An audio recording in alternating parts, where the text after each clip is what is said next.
దేవుని యొక్క వాక్యం చదువుకుందాం. కీర్తనల గ్రంథము 78వ కీర్తన 24వ వచనం. ఆహారముకై ఆయన వారి మీద మన్నాను కురిపించెను, ఆకాశ ధాన్యము వారికి అనుగ్రహించెను. చాలు.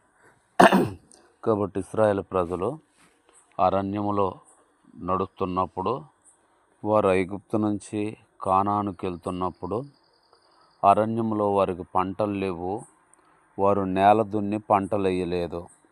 కాబట్టి వారికి దేవుడు వారి యాత్రా జీవితంలో వారి కొరకు పరలోక ధాన్యము భూమి మీద కురిపించి తన ప్రజలకు తాను ఆహారం ఇస్తూ వచ్చాడు.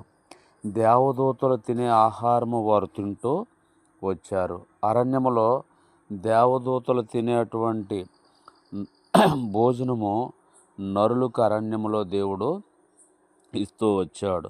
చూడండి, 25వ వచనం.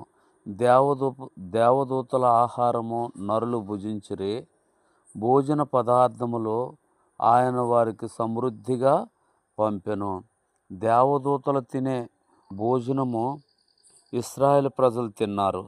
ఆ ధన్యకరమైనటువంటి కృప, ఆ ధన్యకరమైనటువంటి దీవెన ఇశ్రాయేలు మట్టుకే దొరుకుతూ వచ్చింది. ఇశ్రాయేలు ప్రజలు అనగా అబ్రాహాము, ఇస్సాకు, యాకోబుల సంతానానికి మట్టుకే అది దొరుకుతూ వచ్చింది.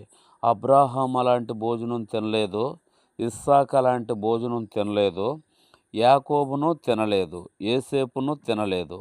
అరణ్యములో నడిచిన ప్రజల మట్టుకే ఆ భోజనం తింటూ వచ్చారు. వారు ధన్యులవుతూ వచ్చారన్నమాట. కాబట్టి